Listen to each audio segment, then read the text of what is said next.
Doc, Sí, te escucho. cuando usted disponga, quiero arrancar con la clase, ni un problema. Yo los estoy admitiendo a los alumnos para que ingresen a la sala de Zoom. Y Bueno, acá tengo un Jaciel FM que no tengo idea de quién es. Estoy esperando que se comunique por privado conmigo para autenticar su identidad. dale. Compañera Y, nuestra, digo, ¿cómo? es nuestra compañera. Ah, bien. Sugiéranle que ponga mejor el nombre. Así que cuando usted diga, yo igualmente sigo acá por si necesita cualquier cosa. Bueno, dale, perfecto. Bueno, buen día a todos. Yo sé que han de estar cada uno en su casa, escuchando los teóricos. Algunos han de estar acá en Corrientes. Este es un tema, soy el doctor Jorge Ruiz, de la Cátedra de Cirugía. Bueno, es un tema eh, litiasis vesicular, litiasis coledociana y síndrome coledociano que van tomados de la mano.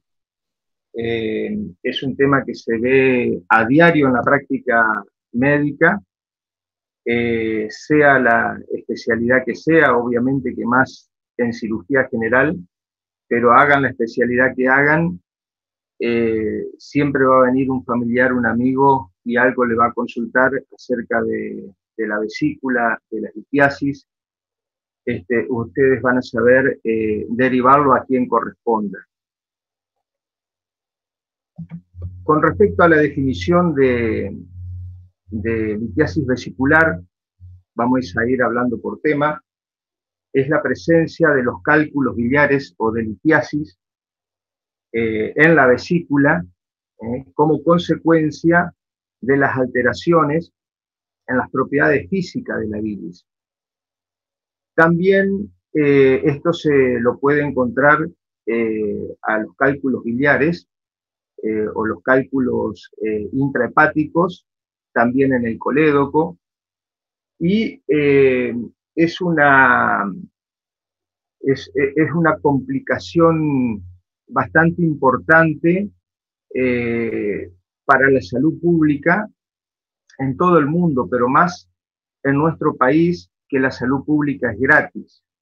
Entonces, hay una elevada frecuencia de cálculos biliares que estos conllevan a complicaciones frecuentes.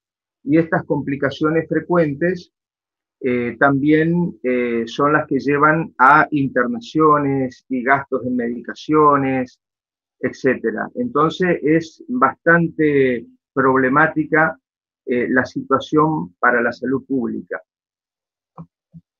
Con respecto a todos los factores epidemiológicos, etiopatogenia, todos los que me puedan llegar a producir los cálculos biliares o también en distintas zonas geográficas, los factores clínicos hereditarios, la edad, la obesidad, la cirrosis, el sexo, la hormona, todo va a tener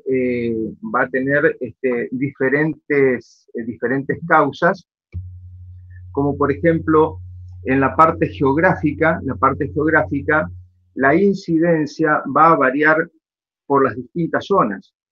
Y acá puse, por ejemplo, que en los Estados Unidos se estima que un 10% de la población adulta tiene colelitiasis. ¿Pero por qué puse Estados Unidos? Porque se compara bastante a las cifras de Argentina, que también son similares. Entre un 10 y un 15% de la población van a tener litiasis vesicular.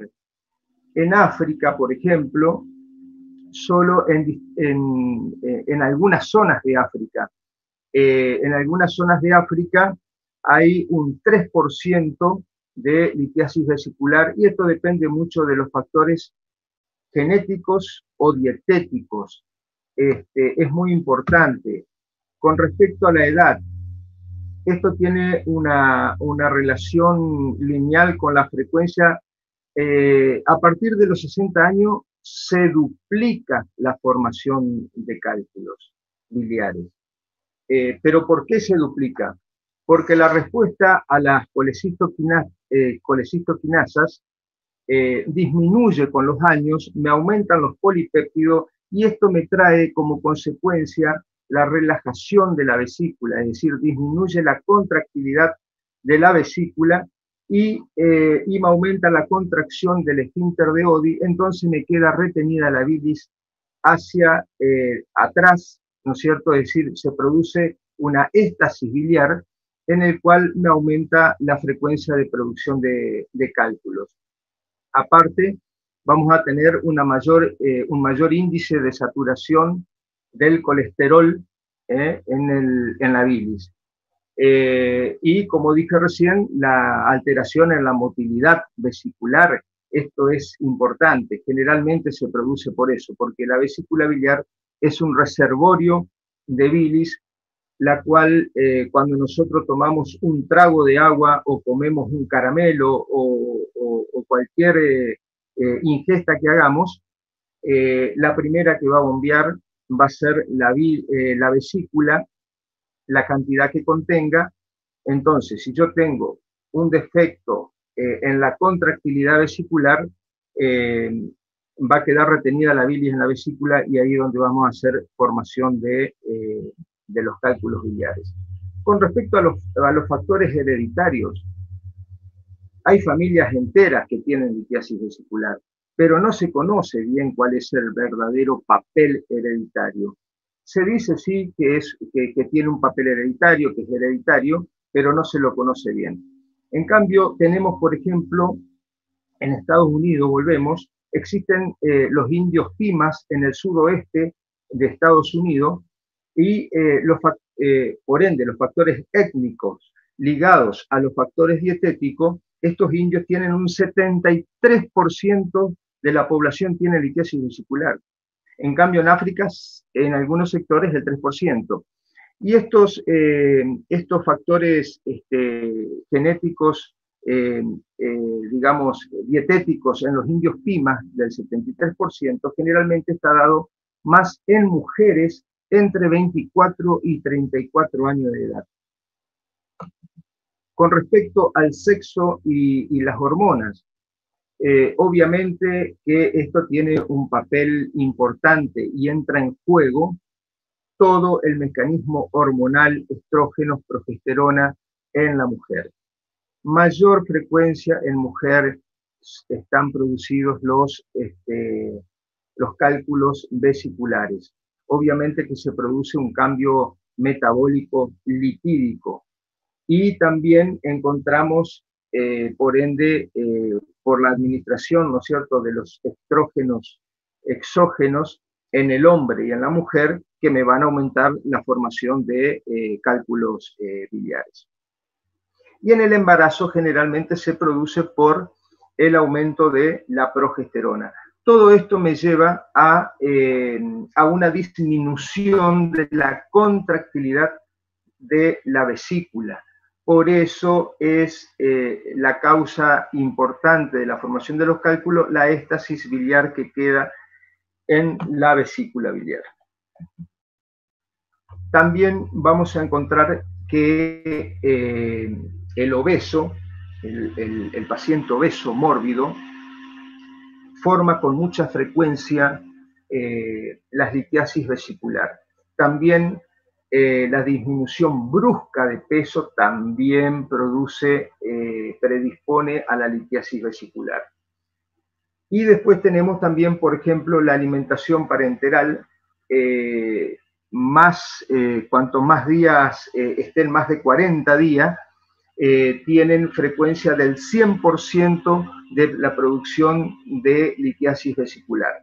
Lo puse acá dentro de obesidad porque la alimentación parenteral tiene cualquier cantidad de componentes y la mayor parte de la composición de esta nutrición parenteral en los pacientes que están en terapia intensiva, por ejemplo, está compuesto por todas las grasas, colesteroles, lípidos, entonces es lo que lleva a producir la frecuencia de litiasis vesicular, el aumento en frecuencia. La cirrosis hepática también predispone a cálculos biliares y más predispone a los cálculos pigmentarios, que ahora vamos a ver más adelante cuáles son los tipos de cálculos que tenemos. Hay otros factores, hay muchos factores más que producen la vagotomía troncular, la icteresia hemolítica congénita, el síndrome del intestino corto, la resección intestinal. Por ende, obviamente vamos a tener una disminución en la absorción de todo lo que sean los colesteroles y ahí vamos a tener otra vez todo lo que sea la éstasis biliar de los líquidos biliares, obviamente porque vamos a tener un reflujo. Los anticonceptivos orales, las hiperlipemias, las hipertrigliceridemias, la multiparidad, hay una frecuencia enorme en mujeres embarazadas de tener litiasis vesicular. Y ahí se genera una consulta frecuente de estas mujeres embarazadas en el consultorio y también la derivación acerca de los médicos ginecólogos obstetras porque comienzan con dolor abdominal y le hacen una ecografía por el embarazo y se encuentran con que tienen litiasis vesiculares o a veces ya en procesos agudos, y ahí vamos a tener que evaluar muy bien, generalmente con respecto a una vesícula se hace tratamiento médico. Ahora, si se descubre la litiasis vesicular en el primer trimestre del embarazo, es decir, vamos a tener que hacer un muy buen tratamiento durante los 9 meses y tratando de sostener y de contener a la paciente con respecto al dolor que tenga por los cólicos biliares. Con respecto a los tipos de cálculos, vamos a tener cálculos de colesterol, cálculos pigmentarios, los mixtos, barro biliar. El colesterol, ¿cómo se forman los cálculos? ¿No es cierto? El colesterol es una molécula insoluble en el agua, insoluble en la bilis, porque la bilis está compuesta en su mayoría por agua, tiene sales biliares, fosfolípidos, el colesterol, y este colesterol, para tratar de trasladarse en la bilis, los ácidos biliares y los fosfolípidos interaccionan entre sí, trasladan la molécula de colesterol y ella se hace soluble trasladándose así por la interacción de los fosfolípidos o de los ácidos biliares. Y hay veces que solamente el fosfolípido la engloba y la hace como una esfera y es trasladada así la molécula de colesterol. Entonces no queda retenida en ningún lugar y sale hacia el intestino para tratar de degradar todo lo que sean las chas en el intestino. Después vamos a tener que los cálculos pigmentarios, por ejemplo, los pigmentarios, tenemos entre un 15%, pero es más o menos entre un 10 y un 25% los cálculos pigmentarios que también se provocan se forman de la misma manera. Una molécula ya sea el de colesterol, el pigmentario o los mixtos, se forman en la vesícula biliar, quedando retenida por el éstasis biliar, por la disminución de la contractilidad de la vesícula. Quedan unas moléculas, unos núcleos, se forma una nucleación en la pared vesicular y esto se va acantonando cristales, se sigue acumulando colesterol hasta formarse las piedritas, las litiasis, los cálculos, como quieran llamarle.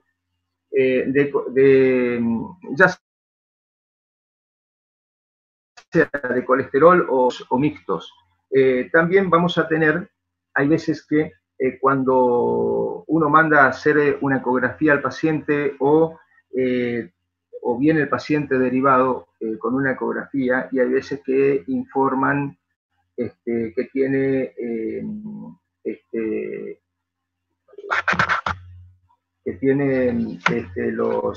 unos calculitos chiquititos en la pared, que no tiene sombra acústica, y bueno, eso lo más probable, cuando informa que son varios, 3 o 4, lo más probable es que son piedritas muy pegadas a la pared chiquitita, y esas son las piedritas o la litiasis que suelen ser las que más complicaciones pueden llegar a traer. ¿Por qué? Porque se pueden soltar, pasar al conducto principal y bueno, después producirse los que son las litiasis coledocianas o producir alguna otra alteración en el colédoco, que ya más adelante lo vamos a ver.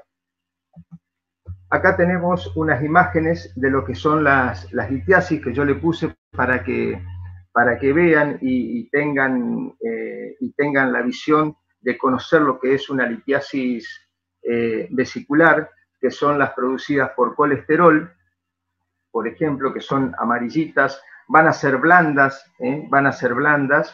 y van a tener diferentes formas.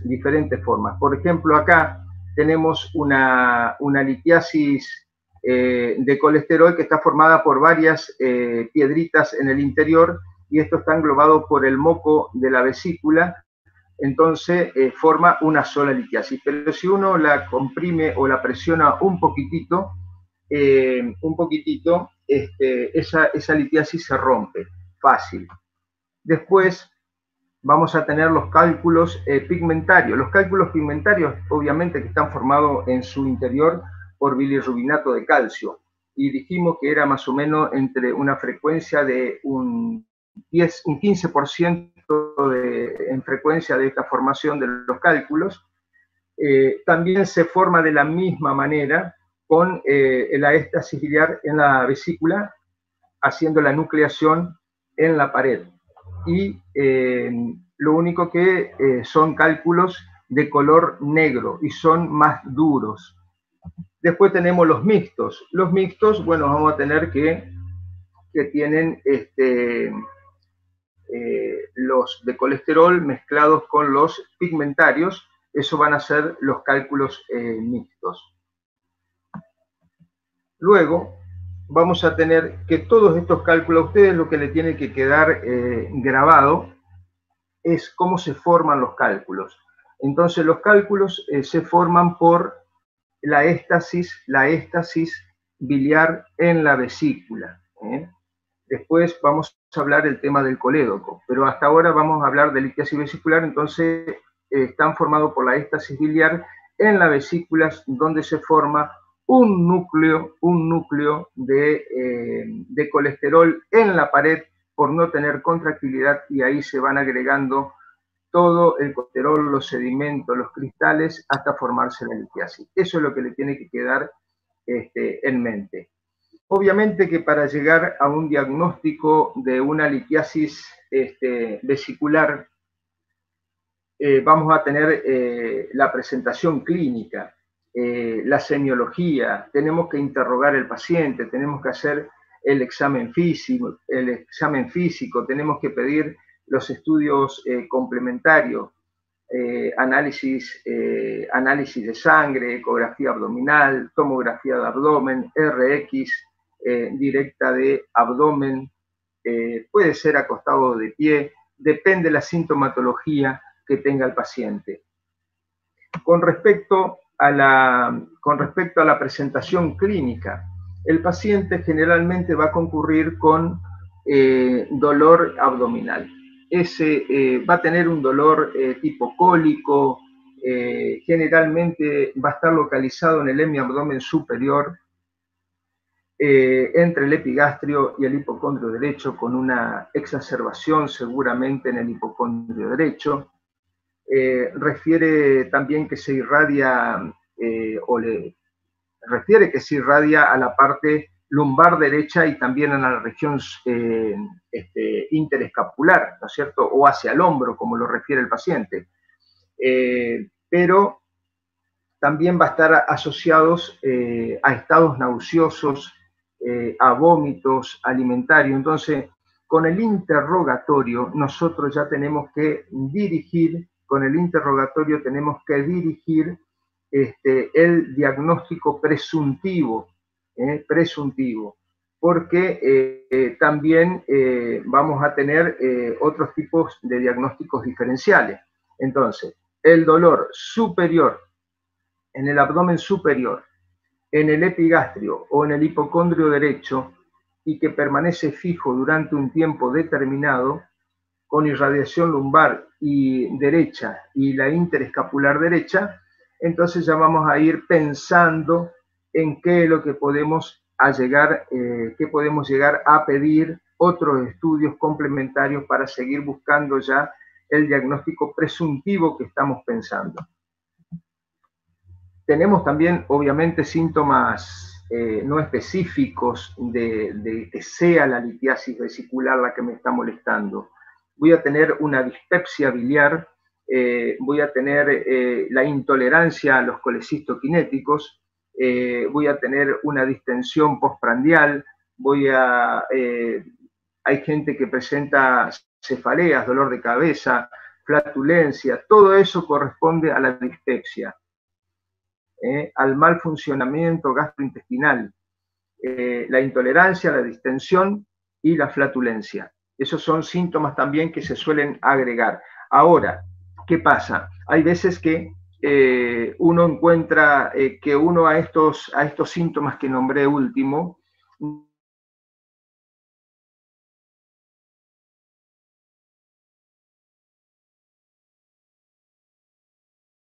le comenta que sigue con la misma sintomatología. Entonces, acá ya estamos pensando en que puede haber alguna otra patología asociada, porque ya fue operado de la vesícula y continúa con la misma sintomatología. Entonces, tenemos que entrar a investigar la parte gástrica, la parte intestinal, a ver si no hay alguna otra afección. Con respecto al examen físico, esto es importante. Obviamente que vamos a tener, el paciente tiene que estar en decúbito dorsal, acostado, ¿no es cierto? Nosotros vamos a estar a la derecha del paciente, a la derecha de la camilla, y donde tenemos que ver, apenas entra el paciente al consultorio o a la sala de emergencia, nosotros ya le observamos el color de la piel, las conjuntivas, el tipo de abdomen que tiene. Uno ya entra mirándolo al paciente y depende el gesto, el movimiento que haga el paciente, nosotros ya vamos a tener más o menos hacia dónde volcarnos con respecto al interrogatorio. También vamos a realizar la palpación del abdomen. Tenemos una palpación superficial, una palpación profunda. Yo creo que si el paciente viene con dolor y mostrándonos que le duele el hipocondrio derecho, examinamos el abdomen en forma muy superficial, palpándolo, y comenzaríamos no exactamente por la zona donde le está doliendo, comenzaríamos por todo el resto del abdomen hasta llegar a la zona donde le duele. Ahora, si superficialmente ya le molesta, ya le duele, no lo voy a hacer gritar al paciente y le voy a hacer una palpación más profunda para que llore de dolor. Yo con eso ya tengo que pedir otro estudio. Entonces, hacemos las maniobras en el hipocondrio derecho, buscamos el punto de Murphy, el punto cístico, que los dos coinciden en la semiología, en el examen físico coinciden los puntos, hacemos las maniobras, y con eso ya nos vamos orientando cada vez más hacia el diagnóstico. con respecto a estudios complementarios, porque eso, lo que hablamos fue sobre la presentación clínica, el examen físico, el interrogatorio. Los exámenes complementarios, voy a pedir un análisis de sangre completo. Voy a pedir un hemograma, una glucemia, una uremia, un ionograma, hepatograma, amilasemia y coagulograma. Esto, cuando uno está en el privado o en el hospital, atendiendo consultorio, se solicita hemograma y el hemograma tiene una serie de ítems. En el hemograma vamos a encontrar glóbulos blancos, la serie leucocitaria, los glóbulos rojos, el hematocrito, la hemoglobina, las plaquetas. Todo eso involucra lo que sea el hemograma. La glucemia, la uremia, el ionograma. ¿Por qué le digo sobre el hemograma? Porque cuando uno hace guardia en emergencia, en cualquier hospital, no está el hemograma presente. Tenemos recuento de glóbulos blancos, hematocrito, glucemia, uremia y ionograma. Entonces eso tenemos que saber pedirlo para tratar de evaluar nuestro paciente. También si tiene litiasis vesicular, yo le voy a, y tuvo mucho dolor en epigastrio y en hipocondrio derecho, yo le voy a pedir un hepatograma. Le voy a pedir un hepatograma en el cual el hepatograma voy a tener las enzimas hepáticas, voy a tener bilirrubina directa, bilirrubina indirecta, bilirrubina total, voy a tener la GOT, la GPT, la fosfatasa alcalina. Antes estaba incluido, bueno, en algunos laboratorios todavía sigue, pero estaban incluidas las proteínas, las albúminas, las globulinas, también el colesterol total. El colesterol total es lo que me da el hepatograma. Y una amilasemia. A ver, la amilasemia, porque yo, ya que está en el interrogatorio, yo ya me fui acercando en mi diagnóstico presuntivo hacia una litiasis vesicular y por el dolor en el hipocondrio derecho y en el epigastrio intenso, yo puedo pedir una amilasemia para ver cómo está mi paciente, porque la amilasemia ya me va a acercar hacia si el páncreas estuvo inflamado o no. Y también le pido un coagulograma. Un coagulograma para saber cómo está, obviamente que si el hepatograma está bien, el coagulograma seguramente va a estar bien, porque todos los factores de la coagulación se forman en el hígado. Con respecto a una ecografía, es el otro estudio complementario, que es un estudio complementario sencillo, barato, hasta portátil. Uno puede ir a hacerle una ecografía a los pacientes al domicilio, esos pacientes que no se pueden movilizar, que están postrados, puede ir con el ecógrafo tranquilamente al domicilio, enchufarlo y hacer la ecografía. No tiene rayos, para nada lo perjudica al paciente. Con esto yo le quise mostrar, para que ustedes vean y tengan bien en evidencia, cómo se ven las piedras en la vesícula, los cálculos, las litiasis. Esto sería, por ejemplo, esto sería el hígado, esto es el bacinete de la vesícula, estas serían las paredes de la vesícula, el fondo y las litiasis, las piedras o los cálculos, en el cual me forma la sombra acústica posterior. Acá también en esta ecografía vamos a ver, también todos los cálculos y la sombra acústica posterior. Todo lo que se ve negro, sería todo, se llamaría anecoico, lo que sea líquido, anecoico. Después tenemos isoecoico, por ejemplo, o hipoecoico, el hígado. Y los cálculos, o todo lo que se ve más blanco en la ecografía, acá, es hiperecogénico. Eso tenemos que tenerlo bien en cuenta y grabado. Y acá también hay otra ecografía que le quise mostrar cuando tenemos barro biliar.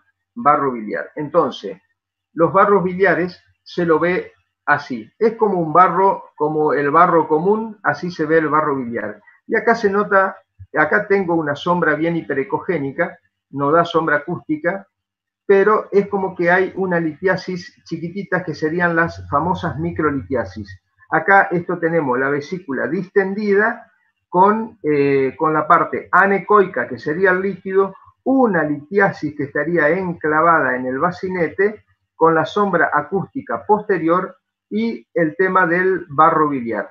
Y acá tenemos una vesícula con todo el barro biliar.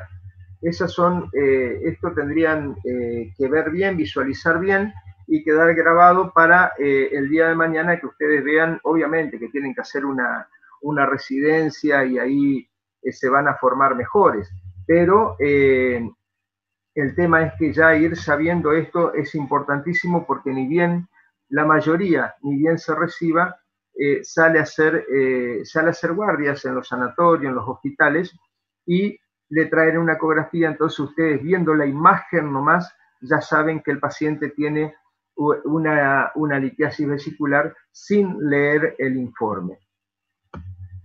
Por ejemplo, la tomografía es otro estudio complementario, pero se pide una tomografía para diagnosticar una litiasis vesicular.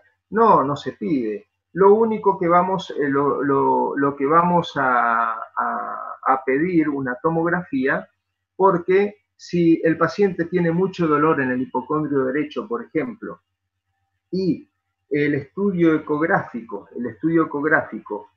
no me dio nada o me dio que tiene un poco de barro biliar, porque la ecografía va a depender mucho del que hace la ecografía, es decir, es operador dependiente, depende de cómo se levante y cómo haya dormido a la noche, el ecografista te va a hacer la ecografía. Entonces por ahí la hace rápido, no ve el cálculo, no ve el barro biliar, no ve las paredes, la vesícula, te pone como todo normal y el paciente sigue mal. Entonces uno diciendo, bueno, voy a pedir una tomografía porque puede tener alguna otra cosa. Entonces me salta con que en la tomografía tengo paredes engrosadas, mucho barro biliar y bueno, y estoy con un proceso agudo de la vesícula con una colecistitis. Acá se ve otra tomografía donde se ve también el contraste, entonces no voy a pedir una tomografía como de elección es la ecografía. Y acá le mostré también la radiografía, tampoco se pide para una litiasis vesicular. Pero ¿por qué le puse esta imagen? Porque este paciente, como vino con mucho dolor abdominal y referido hacia la parte lumbar, entonces se pensaba posiblemente también en cálculos renales. Pero se le hace la radiografía, presenta estas imágenes, va a ecografía y presenta esta. Esta es el mismo paciente. Entonces se vio en esta radiografía, se vieron las litiasis vesiculares, pero no es que siempre se las ven a las litiasis vesiculares en las directas de abdomen. Sí, en la parte renal, porque generalmente son la mayoría de calcio.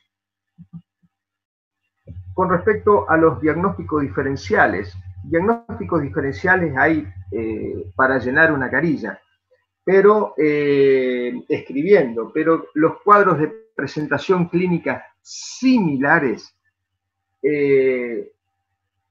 se completan con estudios complementarios que lo van a descartar. Entonces, ahora, si se me agrega, por ejemplo, fiebre, leucocitosis, aumento de la milasemia, aumento de la bilirrubina, entonces ya voy a tener los diagnósticos, digamos, con la patología similar, colecistitis aguda, una pancreatitis aguda, una litiasis coledociana con colangitis, otros diagnósticos diferenciales, una gastritis, una úlcera gástrica perforada, una úlcera duodenal, un tumor de colon transverso, de colon derecho, del ángulo hepático del colon. Voy a tener, puede ser el paciente por ahí que tenga la misma sintomatología en sus comienzos de la patología colónica, litiasis renales, quistes hepáticos, hay montones de diagnósticos diferenciales, pero los más frecuentes lo voy a evaluar con respecto a la patología asociada. Con respecto al tratamiento, bueno, ya tenemos que se formaron cálculos en la vesícula, se hizo el interrogatorio, se hizo el examen físico, se pidieron los estudios complementarios, el análisis de sangre, la ecografía, y ya tengo el diagnóstico de certeza. Y luchaba por ser feliz, hermanita, no se quiere feliz. Según Freddy.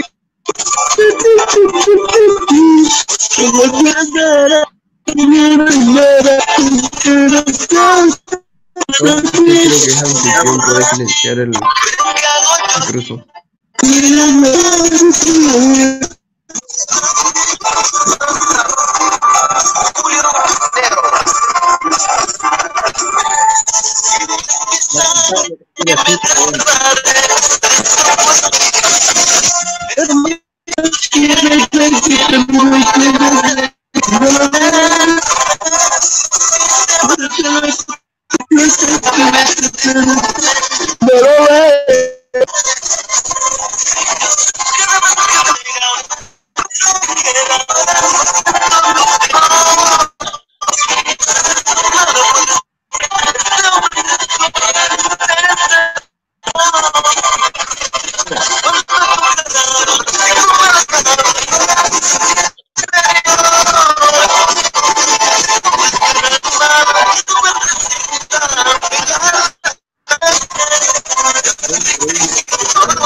Doc, usted puede echar a la persona que está molestando. Usted es el anfitrión, lo puede bloquear. No te escucho nada, no te escucho nada.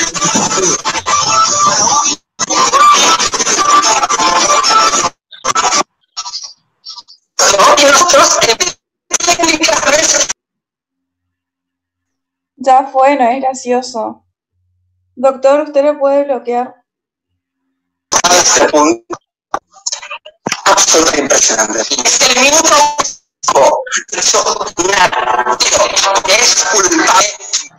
Gente que es locater.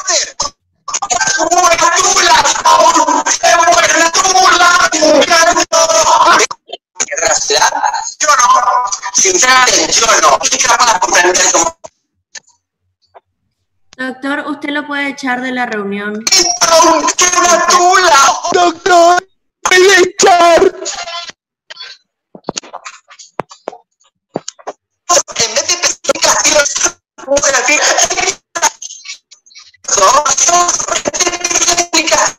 Decirle, ¡qué tula! ¿Verdad? De verdad, la sociedad.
Y si salimos de la reunión y volvemos a entrar, ¿no solucionará eso?